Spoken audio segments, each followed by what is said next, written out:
Bienvenue sur toute l'actualité en France et à l'international. On commence tout de suite. Ce qu'il faut comprendre immédiatement, c'est que nous sommes à 72 heures d'un moment qui pourrait soit faire passer Mark Carney pour un génie diplomatique, soit détruire complètement sa crédibilité politique au Canada.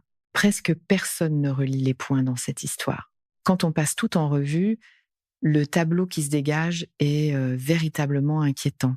Pas seulement parce que le monde est en feu, ce qui est le cas, mais parce que le Canada se retrouve maintenant coincé au beau milieu d'un pari que Carney n'a pas entièrement choisi et qu'il ne sera peu être pas capable de contrôler. Voici où nous en sommes en ce moment. Aujourd'hui, c'est le deuxième jour d'une fenêtre diplomatique de 5 jours. Trump a annoncé le lundi 23 mars qu'il suspendait pendant 5 jours les frappes qu'il menaçait de lancer contre les centrales électriques et les infrastructures énergétiques iraniennes. Il a dit que les deux camps voulaient conclure un accord. Il a dit qu'il y avait déjà, et ce sont ses mots exacts, d'importants points d'accord. Il a dit que ses émissaires, Steve Witkoff et Jared Kushner, avaient été en pourparlers tout récemment dimanche soir avec un haut responsable iranien. Il a décrit cette personne comme respectée, comme quelqu'un qui n'est pas le guide suprême. Et il a dit qu'on n'entendrait pas le guide suprême. C'était la chorégraphie diplomatique habituelle à la Trump. Lancer la menace d'abord, puis vendre la pause comme un forfait paix haut de gamme, offert pour un temps limité. Les marchés ont réagi immédiatement. Le Dow a bondi de plus de 1000 points lundi. Les prix du pétrole ont chuté de plus de 10% en une seule journée, passant de plus de 113 $ le baril à un peu plus de 100. Wall Street a entendu le mot « accord » et a réagi comme prévu, parce que dans ce scénario, la conférence de presse arrive souvent avant la preuve. Puis l'Iran est sorti pour dire qu'il n'y avait aucune discussion. Le ministère iranien des Affaires étrangères a catégoriquement nié que des négociations directes aient eu lieu avec les États-Unis, que ce soit par intermédiaire ou autrement. L'agence de presse officielle du régime, Fars, a cité une source non nommée affirmant que Téhéran n'était engagé dans aucune négociation. Quand Trump a été interrogé à ce sujet, il a dit qu'il s'agissait d'un problème de communication au sein de la direction iranienne. C'est une façon de décrire une négociation dans laquelle un camp annonce des progrès et l'autre explique que la rencontre a surtout existé dans le langage de la télévision américaine. C'est là que les choses se compliquent. Plusieurs sources au fait de la situation disent maintenant que dimanche, l'Égypte, le Pakistan et la Turquie faisaient passer des messages entre les États-Unis et l'Iran. Ces pays tentaient d'organiser un appel direct entre l'équipe de Trump et Mohammad Bagher Ghalibaf, le président du Parlement iranien, qui serait apparemment la haute figure avec laquelle l'équipe de Trump échange. Ghalibaf lui-même s'est ensuite retourné pour qualifier les affirmations américaines de tentatives de manipuler les marchés et d'échapper à ce qu'il a appelé un bourbier. La situation est simple sur un point. Un compte à rebours de 5 jours est en cours en ce moment. C'est Trump qui a fixé ce compte à rebours. Il expire le vendredi 28 mars et le Canada est maintenant profondément, publiquement et irréversiblement investi dans ce qui se passera lorsque ce délai arrivera à son terme. Ce compte à rebours, évidemment, venait avec les caractéristiques familières de Trump, une image de marque tapageuse, des conditions floues et aucune politique claire de remboursement si la réalité refuse de coopérer. La raison est claire. Quand cette guerre a commencé, le 28 février, Carney a fait une déclaration qui a choqué beaucoup de monde. Sa déclaration conjointe avec la ministre des Affaires étrangères Anita Anand disait, et c'était les mots exacts, que le Canada appuie l'action des États-Unis pour empêcher l'Iran d'obtenir une arme nucléaire. Ce langage était inhabituellement belliciste. Les analystes ont immédiatement souligné qu'il allait plus loin que ce qu'avaient dit le Royaume-Uni, la France et l'Allemagne. Il allait plus loin que la plupart des alliés les plus proches du Canada. Puis, quelques jours plus tard, Anand a déclaré que le Canada n'était pas impliqué, n'avait pas été informé et n'avait aucune intention de participer à des frappes militaires. Carney lui-même a ensuite déclaré que les frappes américaines semblaient incompatibles avec le droit international. Et cela devient pire. Ce brusque virage, ces 3 positions contradictoires provenant de 3 membres différents du même gouvernement en l'espace d'environ 72 heures, est devenu une histoire en soi. Les critiques ont dit que Carney avait d'abord aligné le Canada sur une guerre dont il ne savait rien, puis qu'il avait tenté de faire marche arrière quand la base libérale a réagi, avant d'essayer de repositionner le Canada comme un acteur diplomatique neutre. Maintenant, 3 semaines plus tard, Carney tente de transformer ce repositionnement en atout politique. Sa ministre des Affaires étrangères, Anita Anand, s'est rendue à Paris pour présenter aux partenaires du CEPT un cadre qu'elle a appelé un document de principe, conçu pour créer, et encore une fois, ce sont les mots de reportage bien réels sur le sujet, des voies de sortie pour mettre fin à la guerre. Elle a même refusé de répéter l'expression document de principe à la presse après qu'une personne l'eût fait fuiter, en disant que protéger la confiance des partenaires exigeait de garder les discussions à l'abri. Ce qui rend tout cela véritablement à haut risque pour le Canada en particulier, c'est que le 13 avril, dans seulement 3 semaines, 3 élections partielles fédérales pourraient déterminer si les libéraux de Carney conservent leur position actuelle au Parlement ou gagnent des sièges. La guerre avec l'Iran a déjà fait grimper le prix de l'essence au Canada d'environ un 30 $ le litre à un 55 $. C'est plus élevé que les prix d'avant, même que Carney abolisse la taxe carbone pour les consommateurs. La douleur économique est réelle. Elle se voit à la pompe, dans les épiceries, dans le prix des billets d'avion. Toute l'identité politique de Carney depuis son entrée en fonction s'est construite autour de l'idée qu'il est la bonne personne pour gérer une crise, l'ancien banquier central, la main sûre, celui qui comprend comment fonctionnent les économies quand le monde se brise. C'est là que l'aspect le plus frappant apparaît, parce que lorsqu'on trace toute la structure du pari que Carney est en train de faire, l'architecture du pari devient très claire. C'est un pari beaucoup plus important qu'il n'en a l'air vu de l'extérieur. La position de Carney en ce moment, en date d'aujourd'hui, le 24 mars, repose sur 3 piliers principaux. Premièrement, le Canada a publiquement endossé une voie diplomatique. La mission d'Anand à Paris est réelle et elle est active. Elle ne se contente pas d'assister à des réunions, elle présente un cadre. Elle travaille avec les alliés traditionnels du CEPT, mais aussi avec de nouveaux partenaires du Moyen-Orient. Elle a pris contact avec des pays de l'ensemble du Golfe Persique, où le Canada a développé des accords d'investissement et de partenariat. L'intention est clairement de faire voir le Canada comme une voie intermédiaire, constructive et crédible. Deuxièmement, le Canada n'a aucun engagement militaire dans ce conflit. Lorsque Carney a été interrogé directement à Canberra sur la possibilité d'une implication militaire du Canada, il a dit, et il faut être précis ici, qu'on ne peut jamais exclure catégoriquement une participation, mais il a pris grand soin de ne s'engager à rien. Le ministre canadien de la Défense a dit que le Canada envisageait d'aider les voisins de l'Iran à se défendre, mais seulement s'ils demandaient de l'aide par l'intermédiaire de l'OTAN. Ce sont des positions formulées avec soin pour préserver un maximum de flexibilité. Troisièmement, les conditions économiques cette semaine évoluent en fait légèrement en faveur de Carney, du moins sur papier. La chute du pétrole de 113 $ à un peu plus de 100 en une seule journée lundi représente un véritable soulagement. Le bond de plus de 1000 points du Dow représente un véritable soulagement. Si ces chiffres se maintiennent ou s'améliorent d'ici vendredi, Carney pourra se présenter devant les Canadiens et dire que la stratégie diplomatique fonctionne. La campagne de pression pour créer des voies de sortie porte ses fruits. Le Canada a joué au-dessus de sa catégorie. Pour Trump, ce genre de rebond boursier n'est jamais simplement un rebond boursier. Cela devient instantanément une preuve de campagne que ses instincts sont apparemment bénis par le Dow lui-même. C'est le meilleur scénario. C'est le scénario dans lequel le voyage d'Anand à Paris ressemble à un coup de maître. Ce dont on ne parle pas assez, c'est que la raison pour laquelle Trump est passé d'un discours disant qu'on ne fait pas de cessez-le-feu quand on est littéralement en train d'anéantir l'autre camp, vendredi, à un discours disant que il y a de très fortes chances qu'on finisse par conclure un accord lundi, ne tient pas seulement à la pression diplomatique, c'est aussi parce que les données économiques et énergétiques causaient un sérieux malaise à la Maison-Blanche.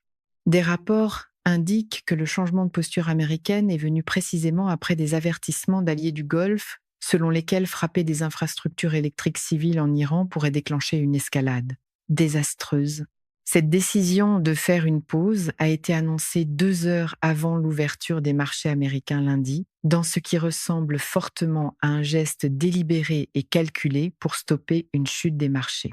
Rien ne résume plus clairement la méthode Trump qu'une doctrine où le calendrier de la guerre semble consulter la cloche d'ouverture de Wall Street. Ce qui devient clair, c'est que cette fenêtre de 5 jours imposée par Trump vise autant à gérer l'économie américaine et Wall Street qu'à mener une véritable diplomatie avec Téhéran. Cela compte énormément pour la position de Carney, parce que cela veut dire que cette fenêtre de 5 jours est souple, conditionnelle et qu'elle peut s'évaporer. Les analystes soulignent déjà que par le passé, les délais de Trump ont souvent été flexibles. Mais même si le délai change, l'incertitude fondamentale, elle, ne disparaît pas. L'Iran a toujours des mines dans le détroit d'Ormuz.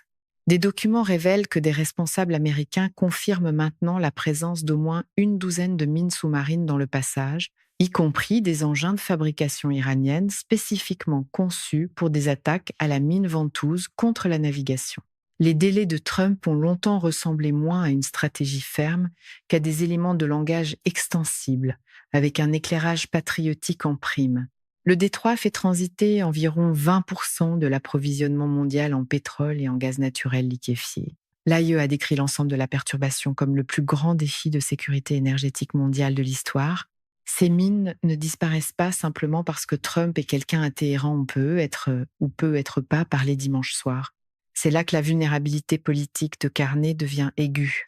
Les 3 élections partielles du mois d'avril ont été annoncées par Carney lui-même au début de mars, en plein milieu de la première vague de chaos causée par cette guerre.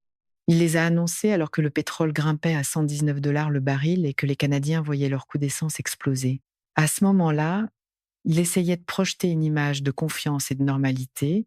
Ce qu'il a fait sans le vouloir, c'est mettre en place un test politique très précis.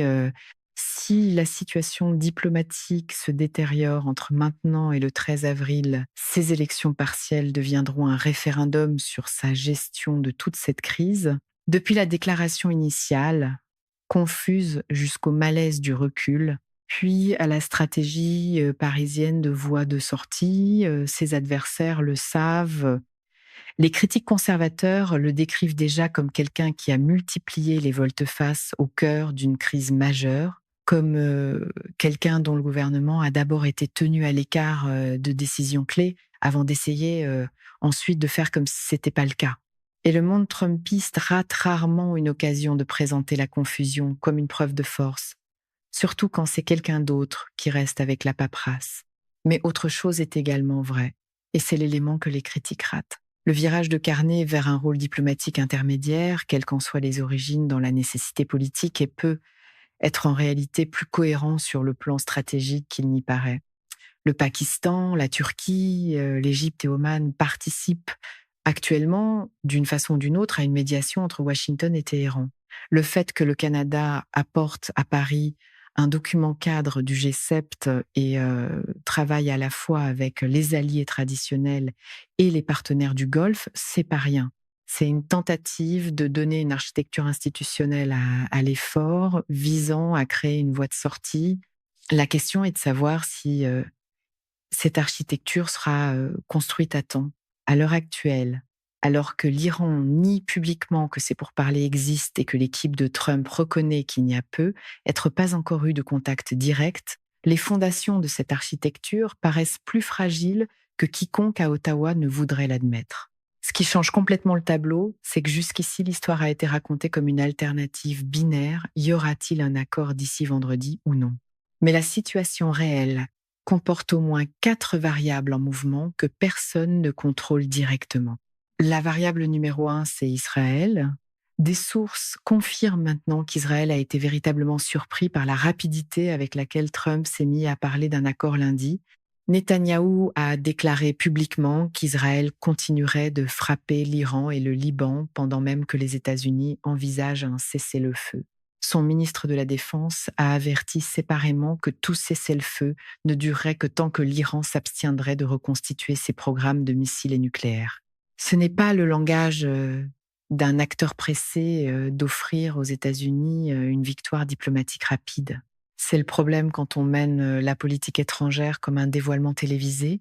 Les alliés découvrent les rebondissements du scénario à peu près au même moment que les caméras. Si Israël frappe l'Iran d'une manière qui provoque une escalade pendant cette fenêtre de 5 jours, tout le récit de progrès de Trump s'effondre, et celui de Carney aussi.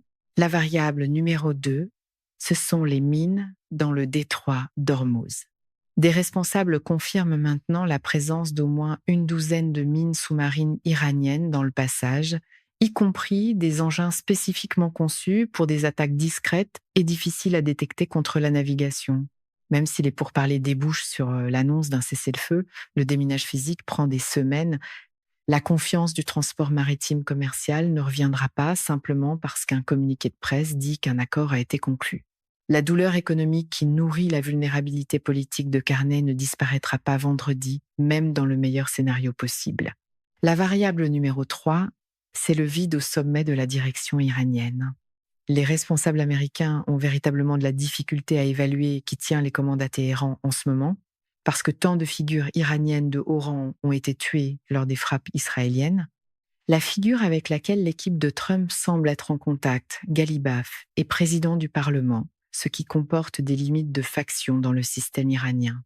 Le fait que le ministère iranien des Affaires étrangères nie l'existence de pourparlers, alors que d'autres parties du système ont peu, être communiquées par intermédiaire, est la preuve d'une direction divisée, incertaine. Une direction divisée est le pire environnement possible pour négocier un cessez-le-feu durable. La variable numéro 4, c'est la logique même du délai. Trump a déjà prolongé des délais par le passé quand l'issue demeurait floue, mais il y a un piège ici. S'il prolonge ce délai trop souvent, les marchés y verront une incapacité plutôt qu'une stratégie. Le rebond de lundi a lui-même été en partie provoqué par son annonce. Prolonger le délai sans progrès clair commence à éroder cette confiance. Donc, cette fenêtre possède une logique auto-renforçante qui fait de sa prolongation infinie une forme d'échec en soi. Un délai peut vendre de la confiance une fois ou deux, mais après cela, il commence à ressembler moins à un levier qu'à une rediffusion avec des graphismes plus bruyants. Mais c'est toujours pas la vraie histoire. La vraie histoire, c'est ce qui arrive à Carney en particulier si tout cela s'effondre vendredi. Le pétrole remonte au-dessus de 113 $. Le prix de l'essence au Canada augmente encore. Le rebond des marchés s'inverse. Et Carney, qui a présenté le Canada comme l'architecte de voies diplomatiques de sortie, se fait reprocher un optimisme prématuré à l'approche directe des élections partielles du 13 avril. L'analyse finale, en toute honnêteté, mène à 3 trajectoires possibles pour la façon dont cette fin de semaine peut se terminer, et chacune d'elles a une conséquence précise pour Carney, pour le Canada et pour la situation plus large au Moyen-Orient. La première trajectoire, c'est qu'un accord se concrétise ou qu'au moins un cadre crédible soit annoncé avant vendredi. Dans ce scénario, Trump déclare victoire. Il affirme que les pourparlers qu'il a lancés ont constitué la percée décisive. Les prix du pétrole baissent davantage, les marchés tiennent bon. Carney peut raisonnablement soutenir que l'engagement diplomatique du Canada, le cadre de voie de sortie du XEPT porté par Anand, a contribué à l'environnement qui a rendu un accord possible. Il se présente aux élections partielles du 13 avril avec une histoire à raconter sur le Canada comme puissance moyenne constructive qui a joué au-dessus de sa catégorie durant la plus grande crise internationale d'une des générations. C'est le meilleur scénario possible. Trump présenterait presque certainement ce résultat comme la preuve que la stabilité mondiale a été rétablie grâce au pouvoir réparateur de son propre microphone. C'est aussi celui qui exige le plus d'acteurs que Carney ne contrôle pas, notamment la coopération iranienne, la retenue israélienne et la volonté de Trump d'accepter quelque chose de moins qu'une capitulation iranienne complète sur les questions nucléaires. La deuxième trajectoire, c'est que le délai soit prolongé avec un langage ambigu, laissant entendre que des progrès sont en cours. D'une certaine façon, c'est le scénario le plus dangereux pour Carney parce qu'il produit l'incertitude la plus prolongée. Si Trump dit que les pourparlers se poursuivent et qu'il accorde une autre semaine ou quelques jours de plus, les marchés ne sauront pas comment interpréter cela. Le pétrole restera volatile. Les consommateurs canadiens n'obtiendront aucun répit. Carney se retrouvera dans la position d'attendre sans résolution claire, juste à l'approche des élections partielles du 13 avril. Il ne peut pas déclarer victoire parce que rien n'est réglé. Il ne peut pas passer à un nouveau message parce que la situation est toujours en cours. Il est coincé dans la salle d'attente diplomatique pendant que le prix de l'essence reste élevé et que la patience des électeurs s'amenuise. C'est habituellement à ce moment-là que la machine de communication trumpiste se met au travail, étirant l'incertitude jusqu'au spectacle et présentant le délai comme une preuve de contrôle magistral. La troisième trajectoire, c'est l'effondrement des pourparlers. Trump reprend les frappes ou relève brutalement le niveau de menace. L'Iran riposte. Le détroit d'Ormuz reste fermé. Le pétrole flambe. C'est le scénario dans lequel la position politique de Carney devient véritablement dangereuse. Pas nécessairement fatale, parce que l'effondrement des pourparlers constituerait une crise mondiale qui dépasse la politique intérieure d'un seul pays. Mais l'effet d'image pour Carney en particulier serait très mauvais. Il a présenté le Canada comme un acteur diplomatique œuvrant à une résolution. Il a envoyé sa ministre des Affaires étrangères à Paris avec un document cadre. Il a appuyé la déclaration alliée sur la contribution aux efforts de réouverture du détroit. Rien de tout cela n'aurait produit de résultat. Ses adversaires utiliseront chacun de ces éléments pour dire qu'il a été naïf, qu'il jouait à la diplomatie sans réel levier ni réelle influence, et que la seule conséquence concrète pour le Canada aura été des prix plus élevés et de la confusion. Et si cela se produit, le même camp qui a vendu le suspense comme une stratégie sera le premier à affirmer que le chaos était la faute de quelqu'un d'autre. L'issue la plus probable semble être la deuxième trajectoire, une ambiguïté prolongée, plutôt qu'une issue nette dans un sens ou dans l'autre. Les obstacles structurels à un accord en 5 jours sont considérables. La direction iranienne est divisée et incertaine. Israël n'adhère pas pleinement à une voie de sortie rapide, le seul déminage exige plusieurs semaines et Trump a déjà prolongé des échéanciers lorsque l'issue demeurait floue. Ce que cela veut dire pour Carney, c'est qu'il doit préparer son gouvernement et ses communications à une période prolongée d'incertitude gérée et non à un règlement clair cette semaine. La question plus profonde revient toujours au même point. L'engagement diplomatique du Canada influence-t-il réellement l'issue ou sert-il surtout à positionner favorablement le Canada, peu importe ce qui arrive? Ces deux choses ne s'excluent pas mutuellement. Un pays peut être à la fois sincèrement constructif et stratégiquement intéressé par la manière dont il présente sa contribution. Mais la frontière entre les deux compte énormément quand les choses tournent mal. Si Anand revient de Paris avec des progrès, l'ambiguïté de la position canadienne devient un atout, le signe d'une navigation sophistiquée. Si Anand revient avec une fenêtre qui s'est refermée et une reprise des frappes, l'ambiguïté devient un passif, la preuve que le Canada était confus sur son propre rôle depuis le départ. Ce qu'on peut dire avec confiance à l'heure actuelle, en date du 24 mars, au 2e jour sur 5, c'est que la fenêtre diplomatique est réelle, mais fragile. Les enjeux économiques pour le Canada sont véritablement élevés. Les élections partielles du 13 avril sont véritablement à risque.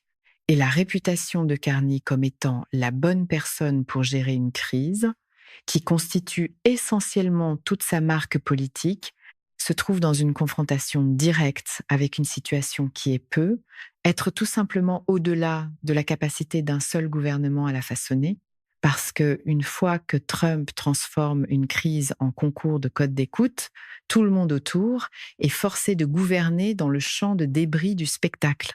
Dans 72 heures, on en saura beaucoup plus. La question est de savoir si le pari de Carney portera ses fruits ou s'il se retrouvera à payer le prix d'un optimisme que les faits sur le terrain ne pouvaient pas soutenir. C'est la fin de ce bulletin d'information. N'oubliez pas de vous abonner pour ne rien manquer de l'actualité en France et dans le monde.